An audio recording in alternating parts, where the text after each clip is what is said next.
Hello, everybody. Welcome back to Planet X News, February 23rd, 2019. Ladies and gentlemen, once again, we're going to be discussing climate chaos. It is the world that we now live in. And if you just give me a few minutes, folks, we're going to let everybody get their notifications, which are rather slow through YouTube. And I'm going to go ahead and set up our live chat. The last live stream that I did, let me go ahead and just get this live chat going here real quick, folks. Okay. The last live stream that I did, just pertaining to basic facts. I got a lot of feedback from it, and I would say 75% of it was relatively positive. There were a few folks that were still hung up on the mythology of Nibiru, and I did spend some time going back and forth in some emails and just trying to straighten a few folks out so they can truly open their eyes. And folks, as we take a look at the weather and what is happening to our planet, we can clearly see that there is something seriously wrong. Now, if any of you have ever researched climate change or, read about climate change, climate change is not something that literally happens overnight or just in a few months or even just a few years. Very severe climate change takes decades, maybe sometimes even centuries. But we're not living in that time right now. Our climate change has been very abrupt, very acute. It has happened very fast. And as I've said before, this was something that we were all going to see. I myself am quite surprised at how fast it has occurred. What can we do? Well, there's not anything that we can do about our changing climates. But as I stated in my last live stream, and as I have stated before, preparation and knowledge. Remember, folks, my saying, knowledge is power. It also decreases some of that fear that you may have. Over the course of the last couple of days, once again, our email inbox has been inundated with emails coming from people from all over the world in many, many different languages. And, thank God for Google Translate. You all heard about the massive earthquake that happened in Ecuador, very close to the Peruvian border. And that was a very devastating earthquake. It rang in at a magnitude 7.7. Yes, once again, USGS downgrades it a little bit to a magnitude 7.5. But for people that are involved and living that experience, that downgrade really doesn't mean anything. But what I do want to talk about, folks, is what is currently happening with our weather.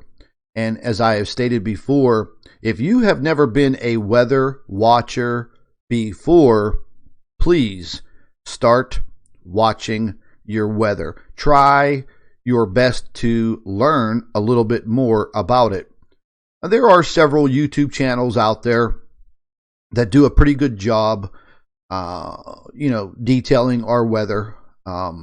We all know BP Earthwatch does a fantastic job. And Mr. MBB333, he touches base on the weather quite a bit. But we're going to be seeing some very, very shocking circumstances when it comes to our weather, especially here in the United States. It's rather hard for me to explain why this is happening in some sectors of our planet.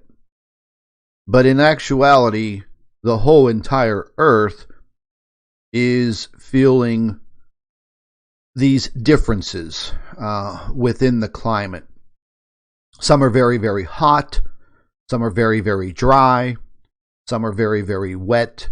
Some are very, very cold. And this is all going to change rapidly as we go through the months. We're going to be heading into March and April. And as I said last week, here in the United States, we are going to see a lot of catastrophic weather.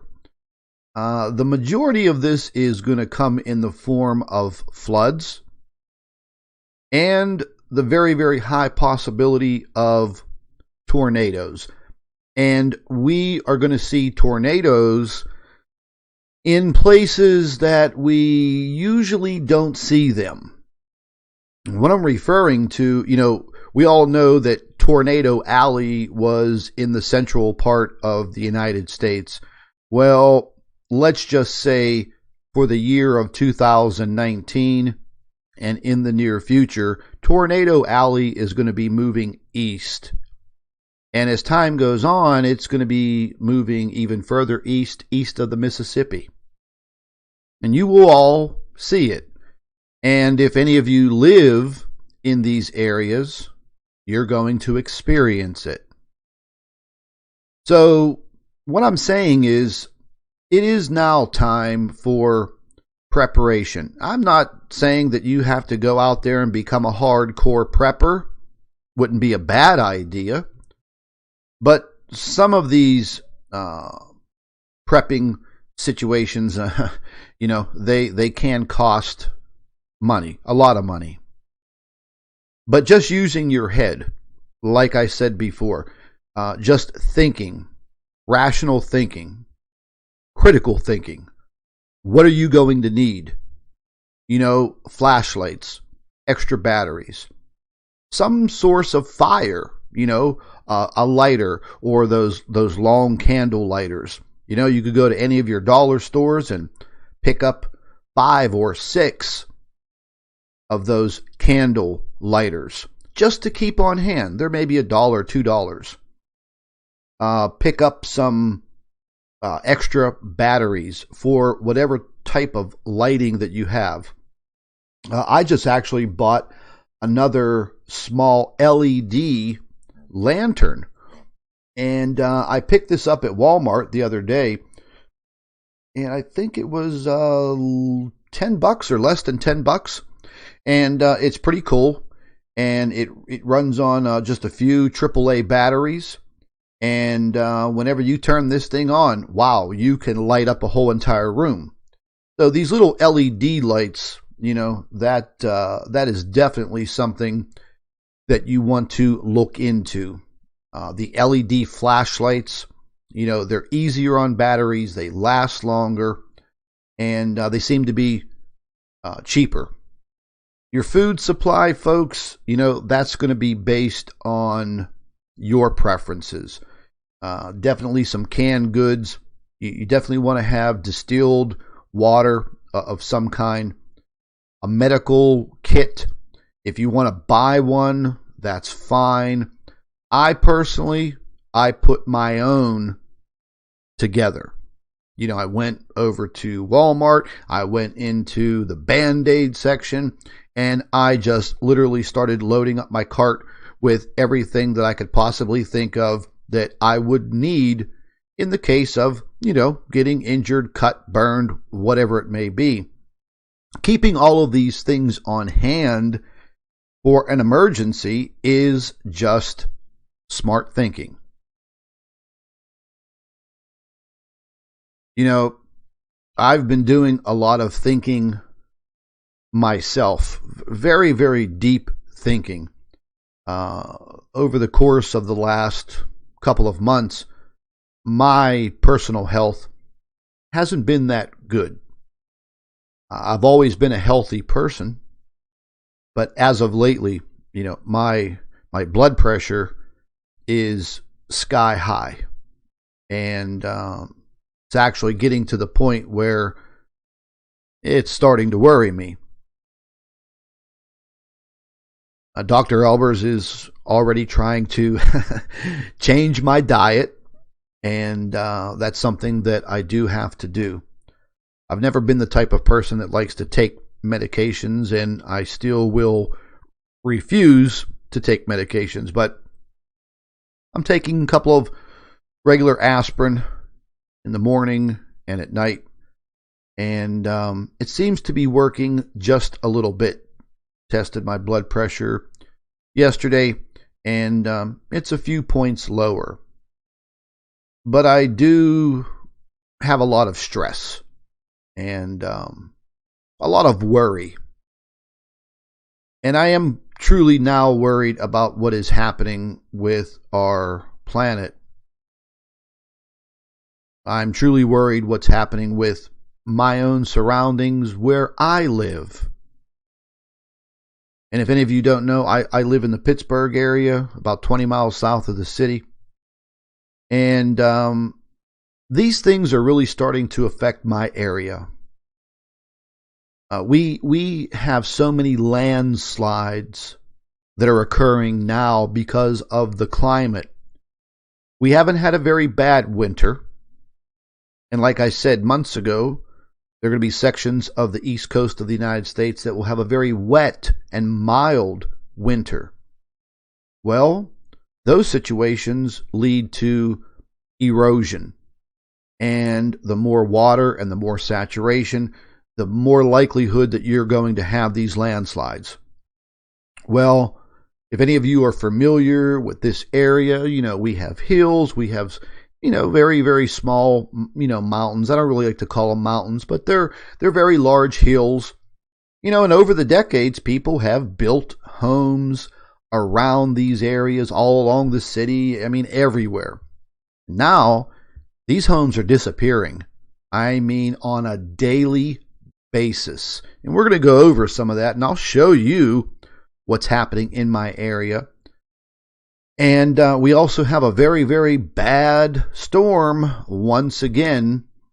This collision between a low pressure and a high pressure, it formed over the last 24 to 48 hours. Once again, this is all directly attributed to how the jet stream has become so erratic. And each and every day I look at it and I check it. And over the course of many, many years, I've learned a lot about the weather. And I've always been a weather fanatic, living in Miami for 25 years. I really, really picked up on weather because of the hurricanes and, keeping track of it and watching. And I've learned a lot about weather. And I do keep track of it. I have all of my weather models. I check everything every single day. And I could come on here and do a live stream every single day and probably bore all of you to death. But I think the situation is now getting to the point where we are getting critical with this weather. And I think it is time for each and every one of us to start to think deeply about our surroundings, where you live and what can possibly happen. Meaning floods, landslides, very extreme weather, heavy amounts of snow, heavy amounts of rain, all of these factors. I just wanted to touch on something.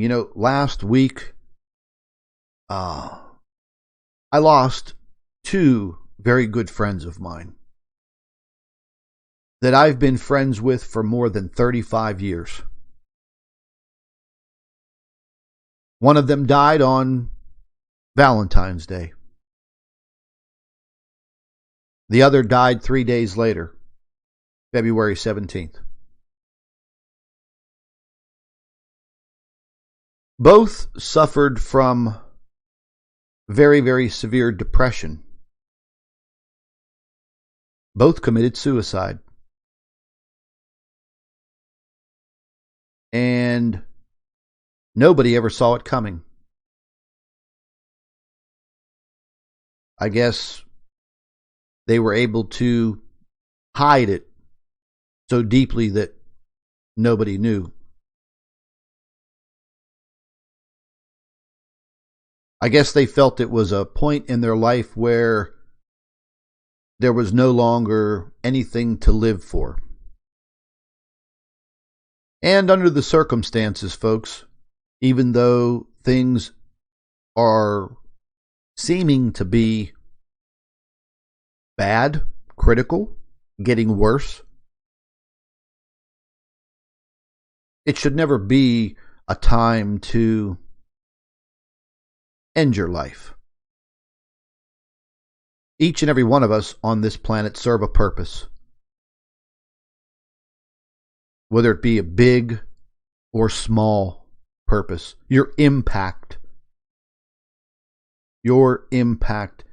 is great, whether you believe it or not. So, if any of you out there feel that your time's up, you're wrong. Your time is now. You know, each and every one of you that listen to me and listen to Dr. Albers and you listen to many others, you listen to what we have to say so you can then relay that knowledge to others. That's why we have all created this union, this network of human beings, of people, even though we don't all know each other personally. Again, we're here to make an impact.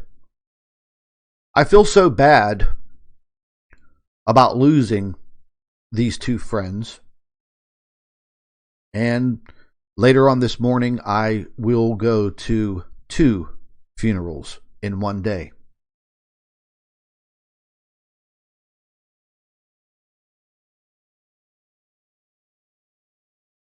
But even though things are getting worse on this planet, we can still make it better with unification and with helping each other in any way that you can. Just spreading that knowledge is a beautiful thing. Explaining to somebody that seems to be lost, spreading your knowledge to them is a beautiful thing. Opening up their mind, opening up their eyes.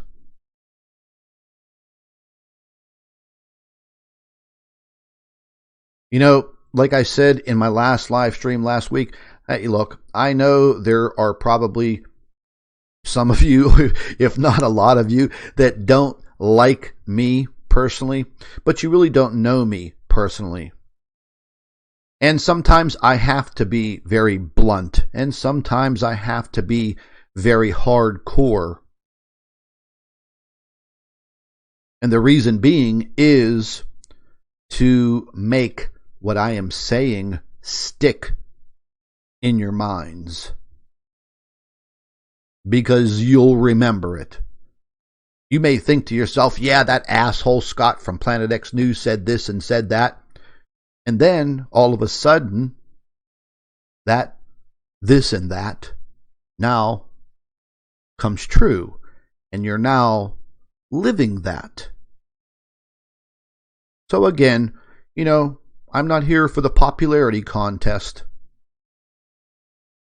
I brought all of this onto myself when I decided to expose what I have found over the years, and I will continue to do that. My eyes are more wide open now than they ever have been. I hope that each and every one of you are doing the same. Opening up your minds, opening up your thought process. Because I think that's very, very critical.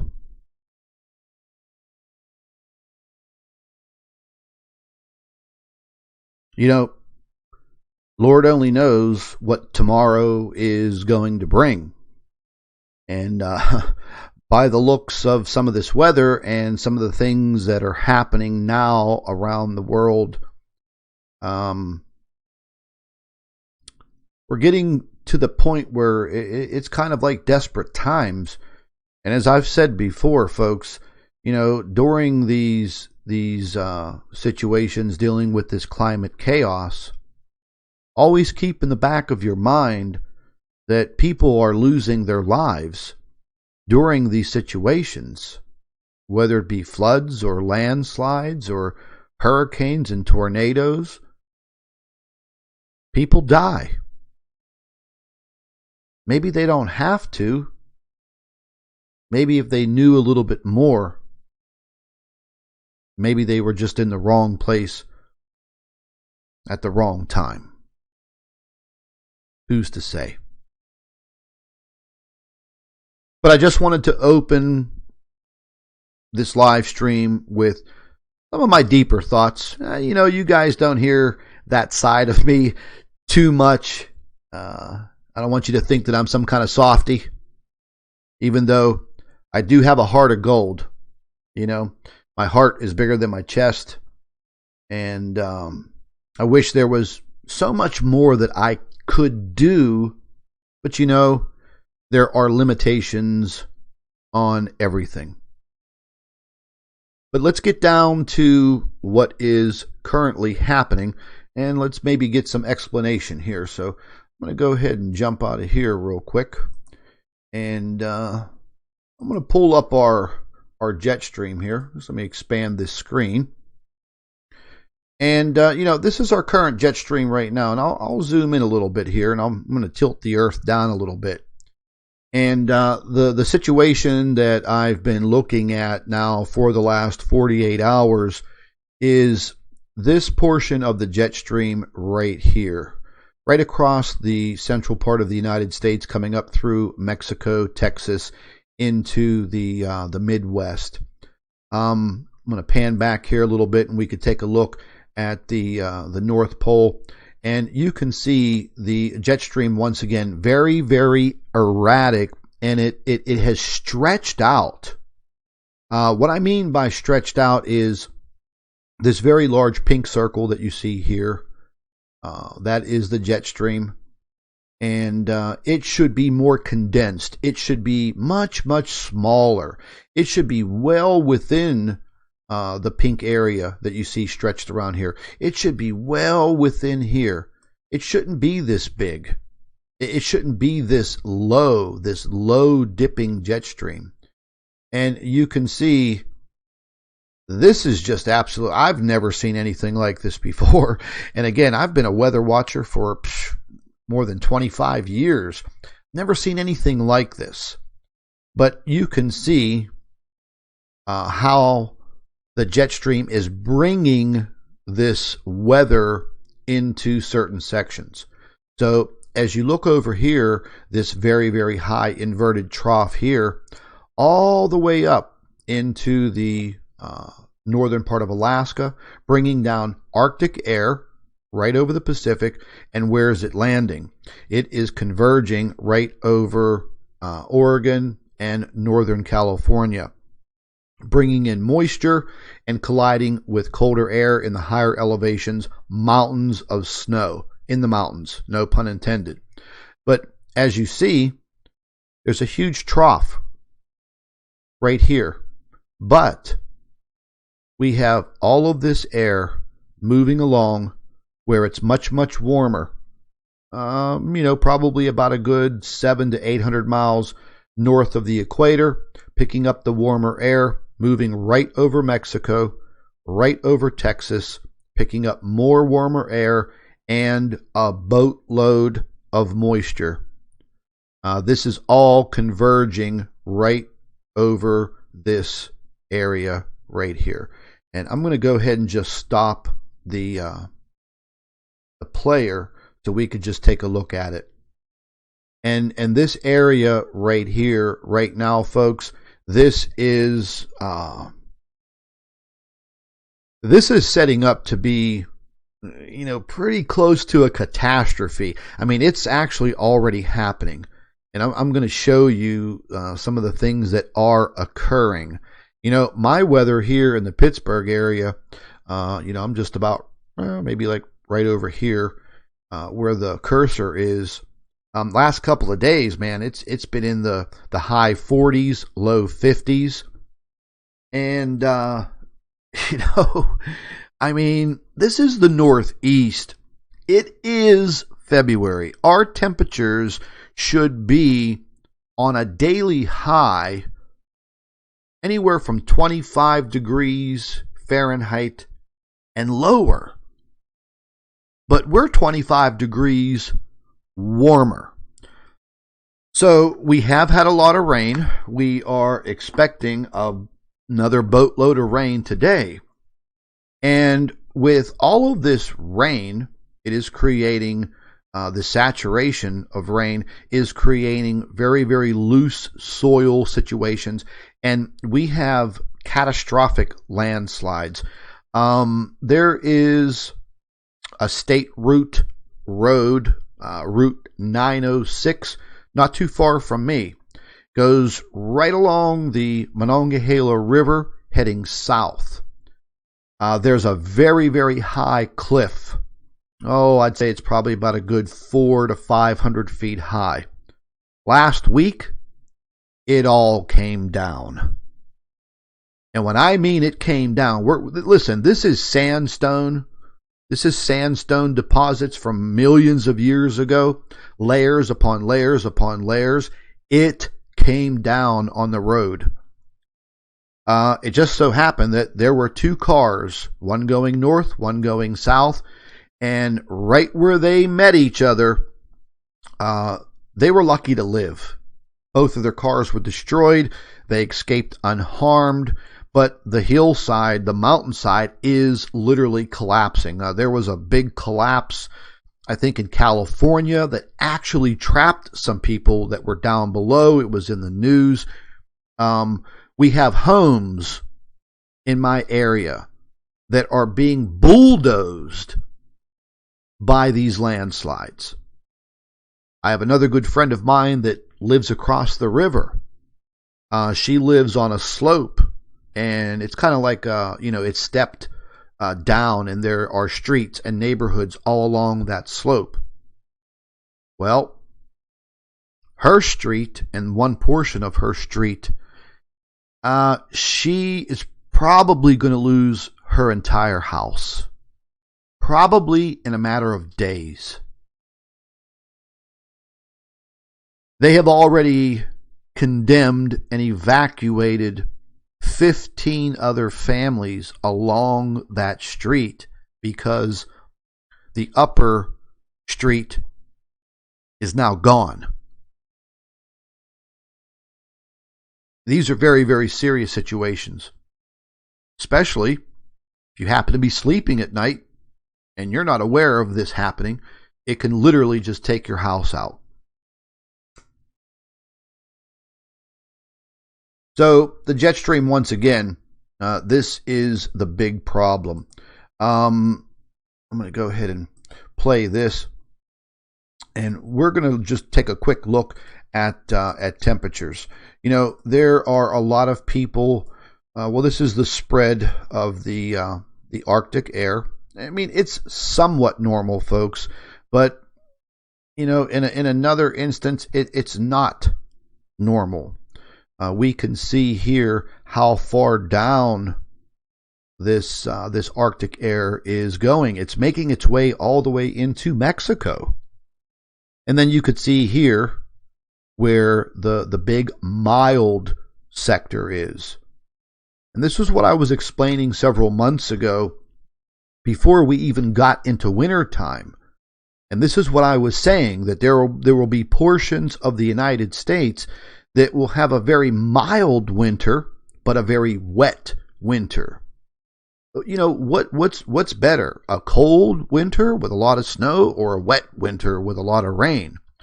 Well, actually, neither, because of that saturation. And that is the big problem. Right now, this section right here, there are big floods going on already all along the Mississippi Valley. Evacuations. You're not hearing too much of it on the news, mainstream media. I mean, they're too busy with their nose up Donald Trump's ass, and you know, the whole situation with this actor Jussie Smollett and his crap that he started with his fake story. You're also going to be seeing a lot of these really crazy vortexes that are forming in the North Atlantic. We're also seeing heat temperatures once again. Well, time is getting it's going into nightfall here in Australia, but I was checking their temperatures a few hours ago, and they were in excess of 106, 107 degrees. But now that nightfall is coming, temperatures are cooling down a little bit. 85 degrees here, 107.6 where you see the green circle. You know, so, I mean, there are extremes all over the place. And if you wonder why, you know, which way is the Earth actually tilting? And I've said this before, that I truly believe that our Earth, the wobble of the Earth, is actually getting worse. The interaction between Planet X and the Planet X's magnetic field, the interaction with the Earth's magnetic field. Now, remember, folks, with the sun going into a solar minimum, the sun's magnetic field is weakening. When the sun's magnetic field weakens, so does the Earth's. But what about the Planet X system? What about that massive, large stellar core? Is its magnetic field getting weaker? I don't think so. Because that stellar core is not the Earth. That stellar core is not a star like our sun. So I truly believe, I can't prove it, but I can go by what I'm seeing and what is occurring. So if this stellar core is tugging on the Earth just a little bit more, and the Earth's magnetic field is a little bit weaker, then what would that do? Well, that would cause the Earth to wobble a little bit more, and you're not going to feel that wobble, because that wobble takes 365 days to complete one wobble on its axis. But if that wobble gets worse, then what is it going to do? So if the wobble is like this, and this would be, well, this would be just about our normal 25.3 degrees of tilt. What happens if it's just tilted just a little bit more? Do you think that would upset the jet stream? Absolutely. Do you think that wobble towards the north would bring more colder air down into the United States And this is away from the sun. And what would it do? It would expose this area to more direct sun, therefore heating up this entire region all along the southern hemisphere. So we are seeing these situations. I'm not just making it up. This is actually what is happening. And this is the main blame for all of the climate chaos. We're not going through this supposed government climate change. But isn't it kind of funny how all of a sudden, just 2 months ago, that's all you hear. That's all you hear the politicians talking about. Climate change, climate change. Some of them are running for the presidency of the United States of America based on climate change. All of a sudden, this just happened overnight. No, it didn't just happen overnight. It's been happening for, well, I'd have to say about, the good last 5 years. But it's getting more extreme over the last 2 years. And these extremes are going to get even more extreme, depending on where you live and the time of year.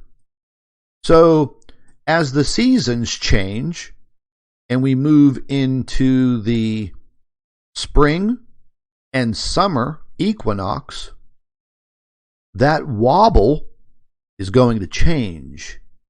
And what it's going to change, it's going to change in this direction. So therefore, more of this section of the world will be exposed to more direct sunlight, more direct solar radiation, more direct cosmic rays. With our magnetic field weakening, the ability of that solar radiation and those cosmic rays moving into and onto our planet, that increases. All of these factors play into the climate chaos. And again, folks, it's not going to just go away. It is going to get worse as time goes on. So, going into this spring, things are going to get really, really scary for some folks because of where they live. And maybe they didn't experience these types of things decades ago. But see, we're not living in the past. We're living right now. And we really need to pay attention to what is occurring. Do your homework. Pay very close attention. Just even if you're, in the morning, you're getting ready for work, turn the Weather Channel on. Even if you don't like the Weather Channel, whatever. Try to pay attention to what is happening weather-wise, where you live. Start to maybe take a look at some of the models that I use. Brush up on your weather skills. Maybe read a little bit more about weather and try to understand it a little bit more, because you never know. That situation may save your life. You want to make it home from work. You want to see your family. You want to live to see another day. So again, like I said, knowledge is power. And we need to empower ourselves. And this is one way that we can do it. And as I said, I'll be talking more and more about this weather. And we'll be getting more and more into this because there's going to be a hell of a lot to talk about. Now, as far as Planet X discoveries, I go through my day to day looking at all of the models and all of the satellites and all of the spacecraft. And I'm going to be quite honest with you folks. I think that they are on to what I do, and I haven't seen very, very much on the SDO. I haven't seen very much on the Core 2 stereo. I haven't seen much of anything. It's very suspicious to me, but over the course of the last couple of years, I've been very boisterous about this. I've shown all of you the observational and photographic evidence, and at the same time, I showed NASA, I showed the European Space Agency, I showed the world where I was finding this information, and now, they may be censoring it. They may be cleaning it up. Who knows? We may never know. But I think over the course of the last couple of years, I've shown each and every one of you more evidence, real evidence, the best evidence that you'll ever see anywhere on the internet, anywhere in the world, unless you work for NASA and you're in this program and, you've probably seen some pretty scary stuff. But, that's how it is. We're going to jump out of the null school here, and I'm going to jump over here to the Weather Channel, and I was just reviewing some information that was just coming out first thing this morning, and they're already talking about winter's worst severe event. Winter's worst severe event. It doesn't even have anything to do with snow. What it has to do with is massive amounts of flooding. I need a sip of my coffee. Just bear with me for a second, folks. Because my blood pressure's been so high, Dr. Albers tried getting me on decaf. And I ain't about decaf. But I'm only allowed to have 2 cups a day. And I'm not allowed to drink any more Red Bull. That sucks. But this is the current situation right now. I'm going to go ahead and play this video. But this started to occur over the last couple of days. And, I saw this coming. I just wish that mainstream media would get out of Donald Trump's ass and start paying a little bit more attention to some real news that benefits people and saves people's lives. Because now, millions of people are literally at risk for what is about to happen, or for actually what is happening. Heavy rain, heavy amounts of rain. And their models are showing the possibility of some very strong tornadoes. A lot of tornadoes. Just not one big one. Multiple tornadoes. And that does a lot of damage. So let's just take a listen to this report real quick.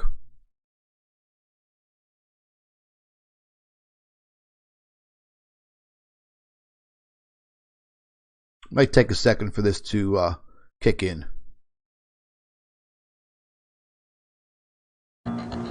Here we go, come on. We're going to wait for their ad to play. Oh, that looks like fun, doesn't it, folks? Nice vacation on a nice, beautiful Caribbean island. Yeah. Okay, here we go. All through Tennessee, Kentucky, parts of the Appalachians, and right down into northern Mississippi and northern Alabama to Birmingham. We are really ramping up for not just heavy rain, but also the threat for some strong thunderstorms. But the likelihood that we get this rain in here is going to aggravate the situation. There's a high chance that we'll see more flooding from Nashville all the way down to Huntsville. But as we head into this afternoon, I really want you to pay attention to what's going on outside, because there's a good chance chance later on around lunchtime through dinner time that we could have some strong thunderstorms over this area. And then even continuing into tonight for places like Nashville down to Birmingham and into Atlanta. And then by Sunday, we push all that rain to the Carolinas and into North Florida. And we finally get some drier air behind this system. And we see a break from all the heavy rainfall. But it won't take much to really put more, to aggravate the problems, I guess. We are expecting maybe another half an inch of rain in through middle Tennessee, and more flooding is likely through this area. You know, folks, I mean, there you go right there. I mean, that's just not good news at all. I'm going to go ahead and backtrack here real quick because there's a few other reports on here. That's when I was mentioning, I'm going to go ahead and pull this one up here because I'm going to use their map real quick.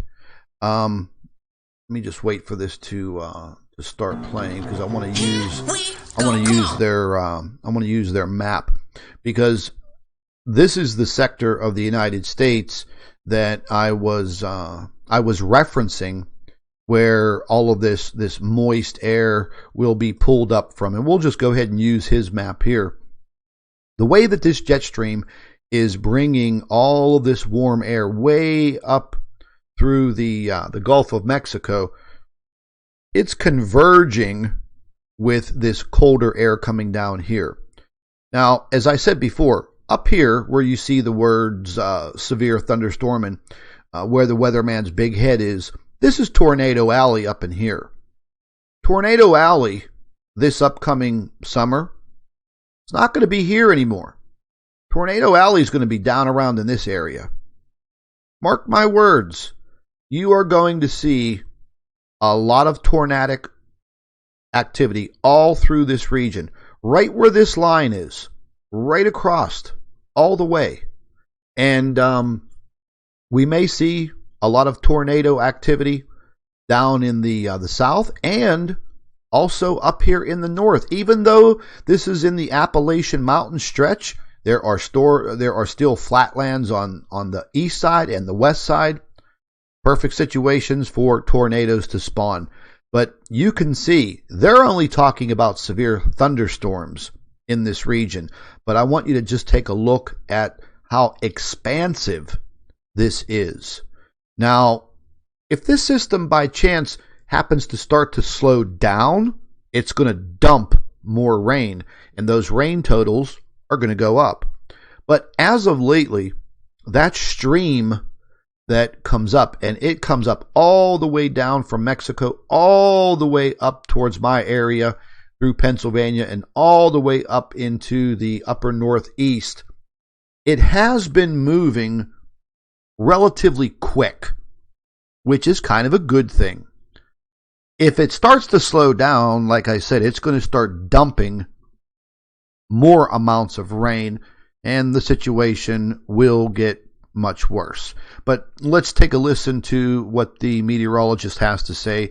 And this is all up-to-date information, folks. This is actually what is happening right now. These reports were issued less than an hour ago.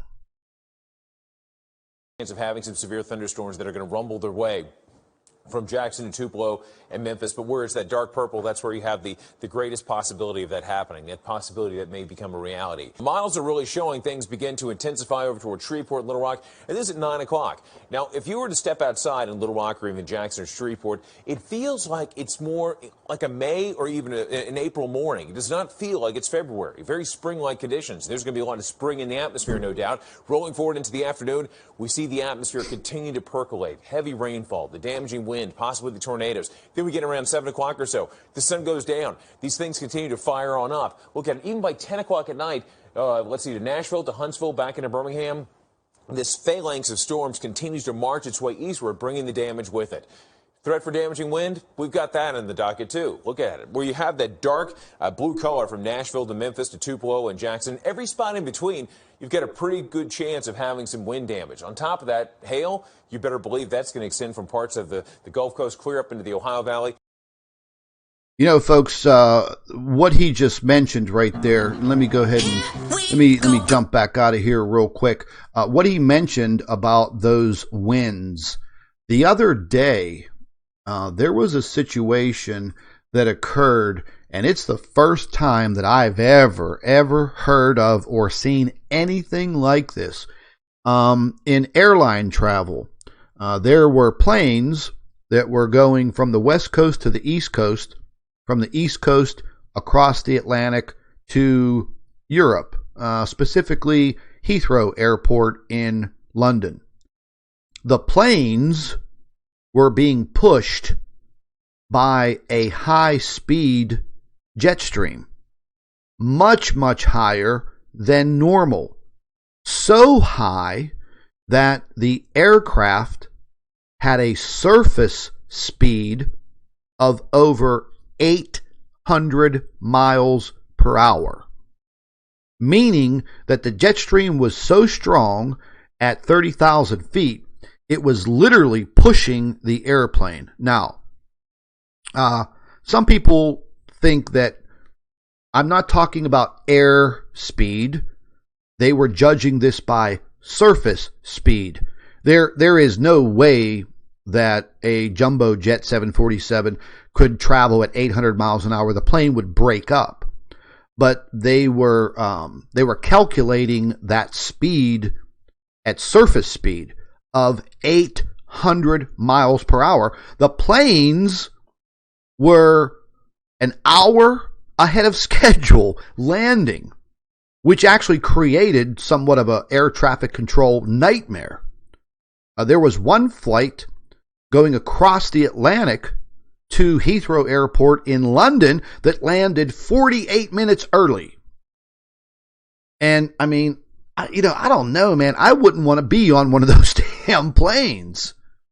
They had a situation again the other day where one of these jet airliners out of nowhere just took a nosedive. You guys probably saw it on the news. If you didn't, oh my dear God. I mean, it just nosedive.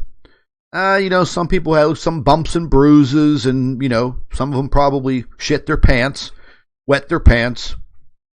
And I probably would have been one of them. I used to fly for a living 3 times a week, and, I still don't like flying. But, these situations, we're probably going to see a lot more of this with dealing with air travel because of these jet streams. The jet stream speed was so fast, so furious, that it literally pushed these airplanes ahead in time. Absolutely amazing, but very dangerous. And I hope to God that the airlines are, maybe paying attention to this. Maybe flying at some lower altitudes. I don't know if that would work. I'm not a pilot.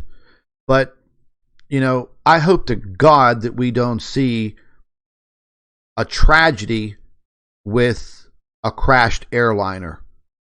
And the factor being one of these high-speed jet streams, much higher than what they normally flow.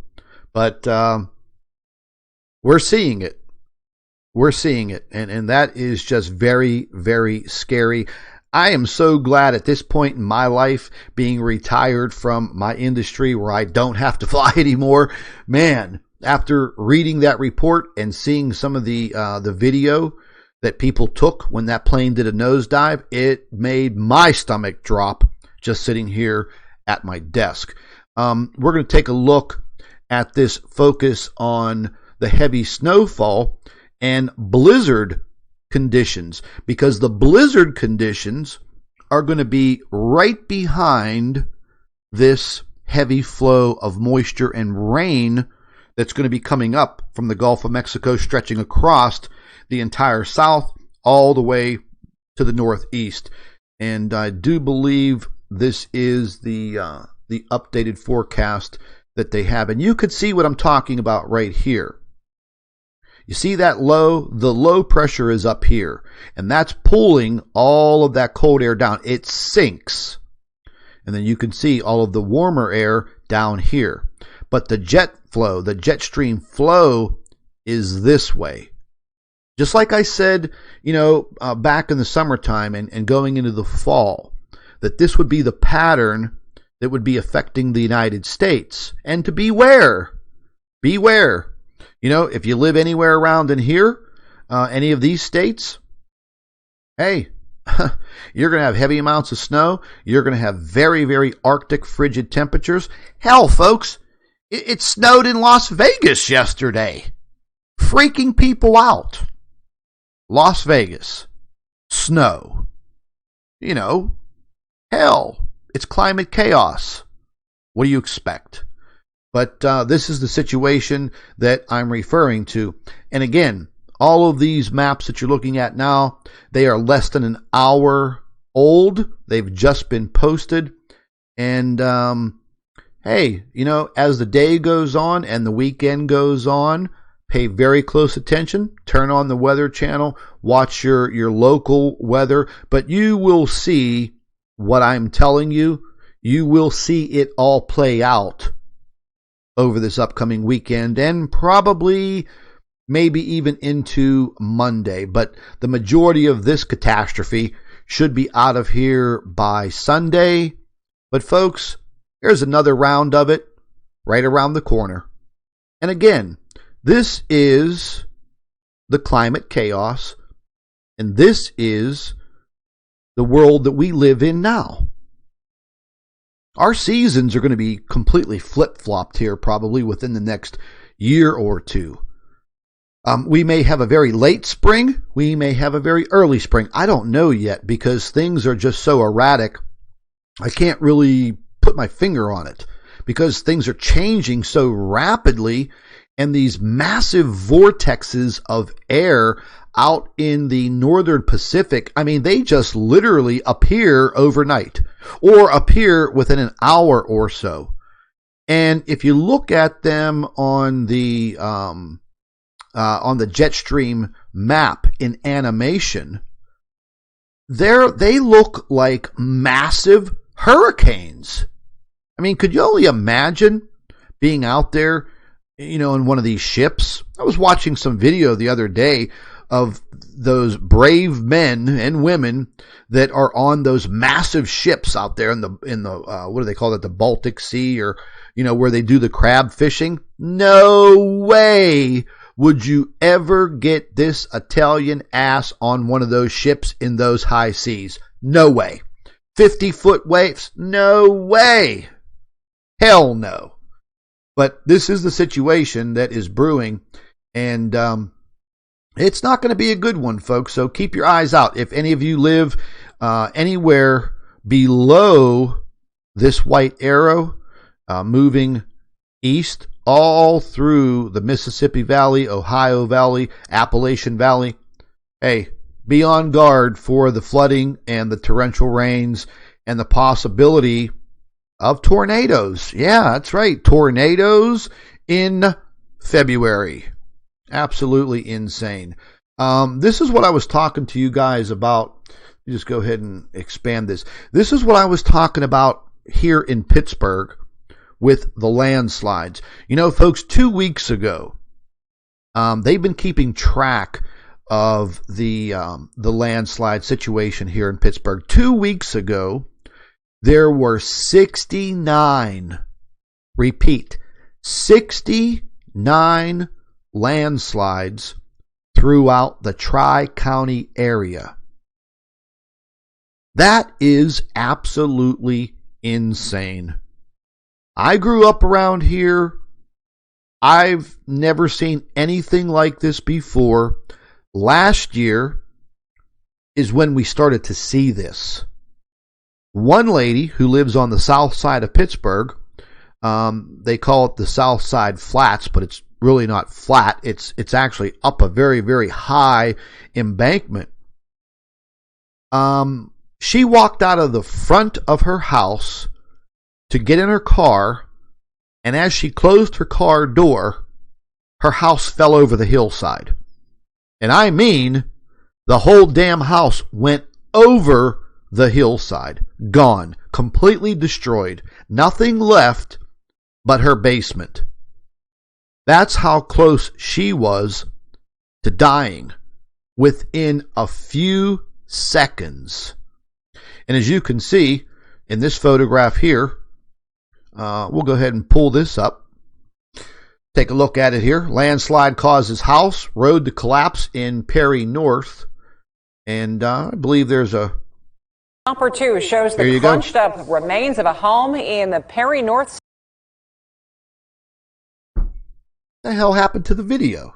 The house had been condemned prior to the collapse, but there are plenty of concerns from neighbors and from the city about how to stop this from happening to other homes. John Shumway is asking officials about the next steps. He joins us live now with more. John.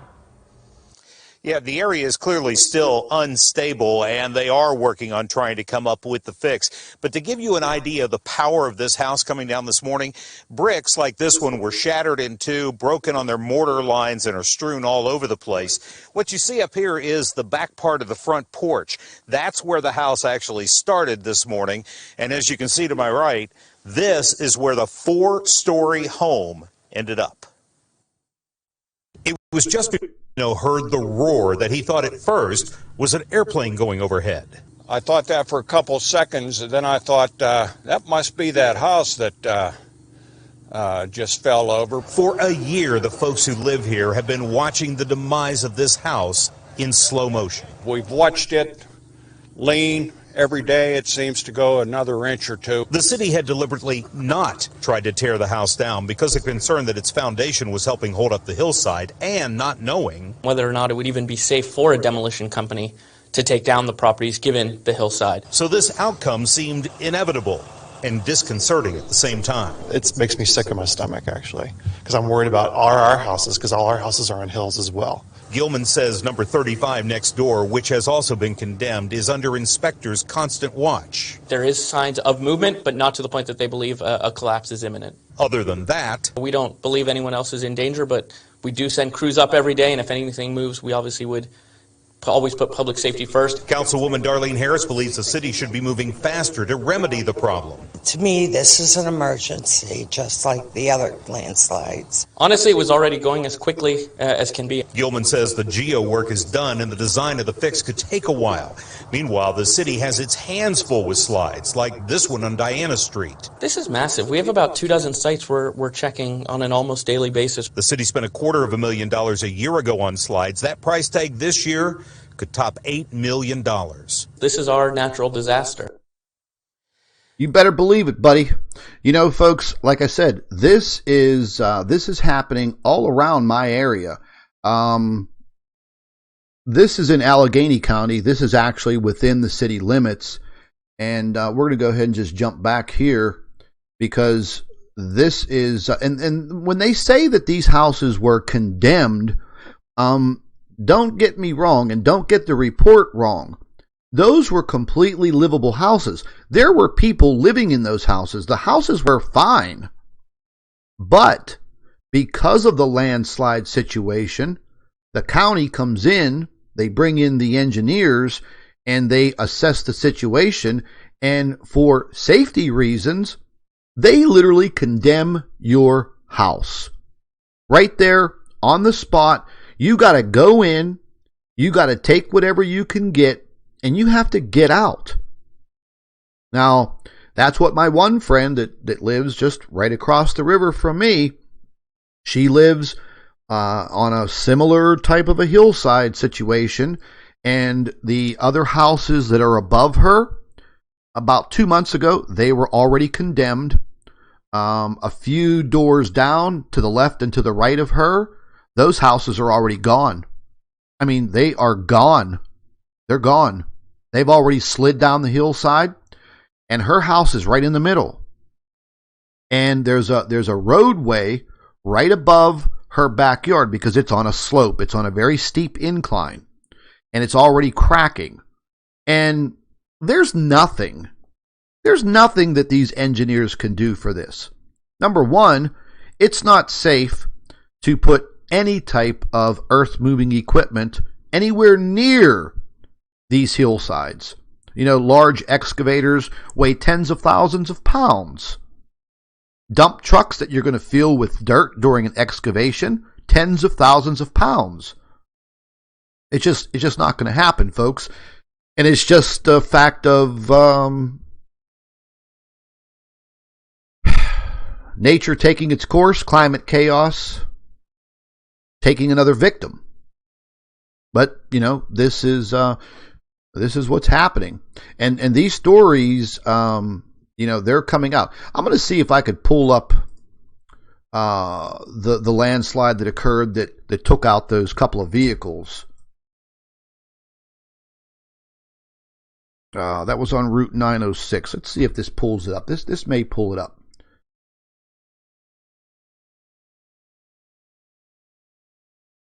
Yeah, I wanted to see if I could pull up the picture where it took out the two cars. Let's see if it's in the photographs. It was in my local news. These are all this area. It was in our local newspaper. Also along one of our routes, 837. Yeah, these are very, very bad areas. This may have the picture. This is look at though. This is back in June, but this is how long this has been going on. So this report, this is actually the area right here. This was last summer, June 2018, that just passed. Now you could see how high this hillside goes. It goes way, way up there, probably about a good, I'd have to say 500 to 600 feet. And this is a main thoroughfare route straight into the city and coming back out of the city. And these are all river roads. They all travel along the Monongahela River. This was mild compared to what has occurred. Let me see if I could search for this because I want to show this to you. I know 6 landslide. It has to come up.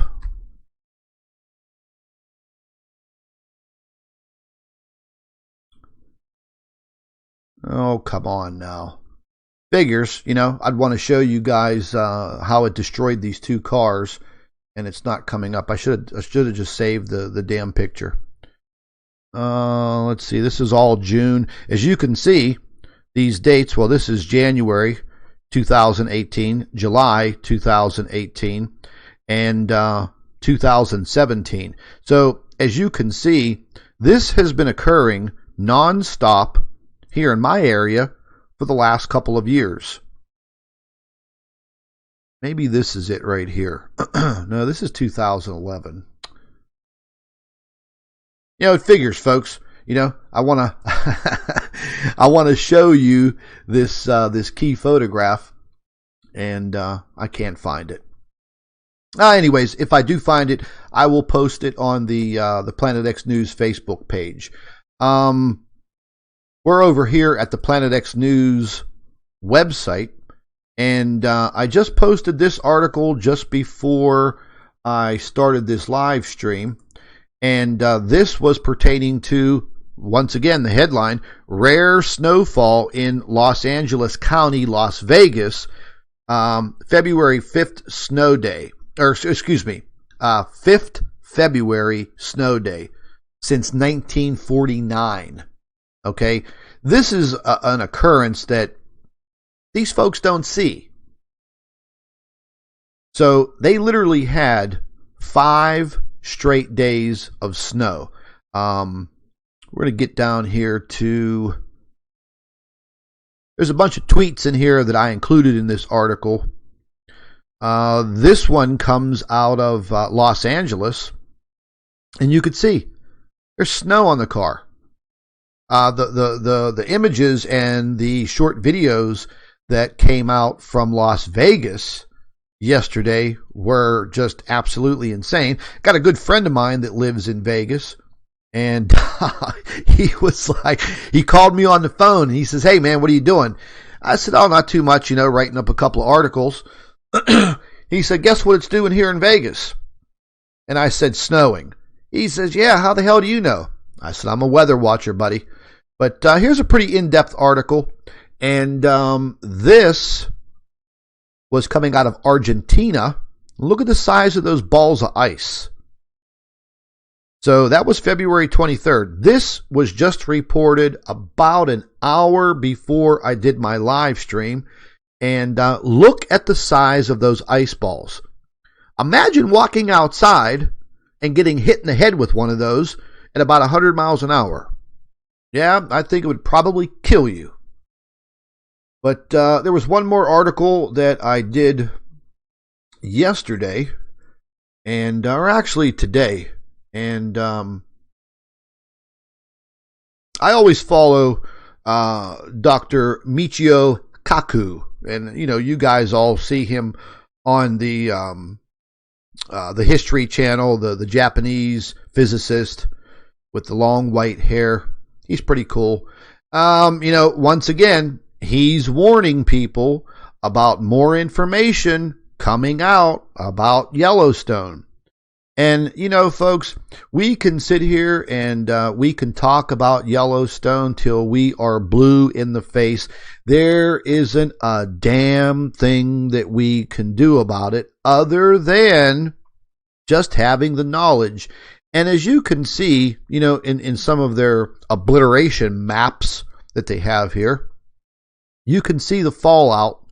And the fallout reaches all the way to the east coast of the United States. I'm right here where my arrow's pointing. Could you only imagine being in this death zone? But again, anything can happen. Hell, we can go another 3, 4, 5 centuries. We could go another 10,000 years and nothing else happens at Yellowstone. But the possibility for an eruption or something catastrophic there at Yellowstone, it is increasing. So what Dr. Michio Kaku is referring to, he's like, this is basically like a ticking time bomb. We don't know when it's going to go off, but it's way past its time. Way past its time. What can we do about it? Hell, like I said, we can't do anything about it. Would I live in any one of these areas? It's absolutely a beautiful, beautiful part of our country. But it is the most dangerous place on earth. And whenever it goes, it goes. But with situations like this, folks, I'm kind of torn between, hey, live your life. I talk about what is happening in space with Planet X and its involvement with our sun. We talk about, how the sun is going to sleep, per se. The effects of this stellar core object on our sun.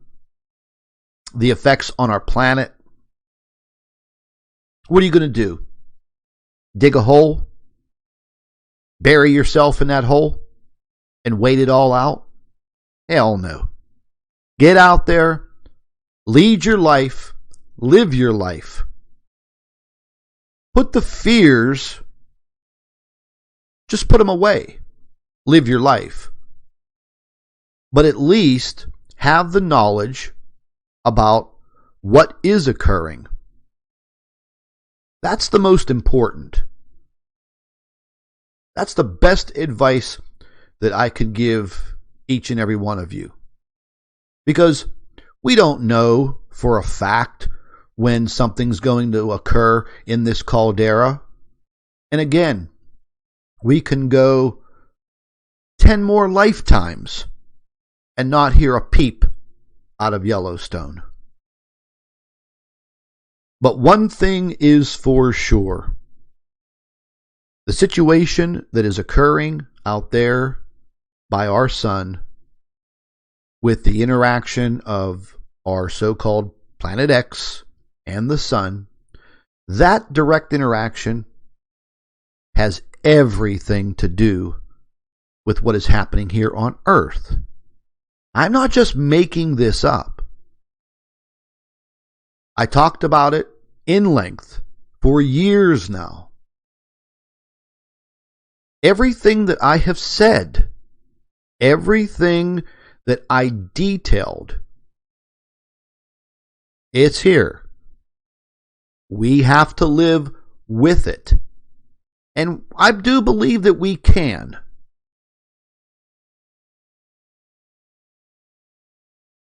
Future generations, that's up in the air, folks. They are going to have to deal with it. Will they have the knowledge that we have now? Will they know what we know? I doubt it. Because there is so much censorship. There are so many organizations that want to hide the information that we give out. We're not just blowing smoke here, folks. This is reality. And what is the world going to look like when your children become adults? Like I said in my last live stream, I got 2 kids in college. I do want to be around to see how their life pans out. One day I want to, kick it around with some grandchildren. I don't want to push it too far. I just turned 51.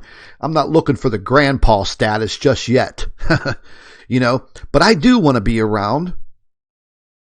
But I wonder. I have deep thoughts about what that world's going to look like when I have a couple of little young ones running around calling me pappy. The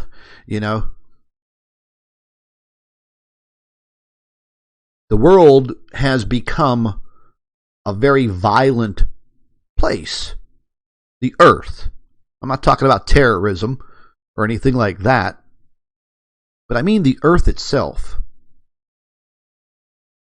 The earth is under so much stress. How much more can it actually take? That's the big question. And I truly think that we are only seeing the very beginnings of all of this. We're only in the infancy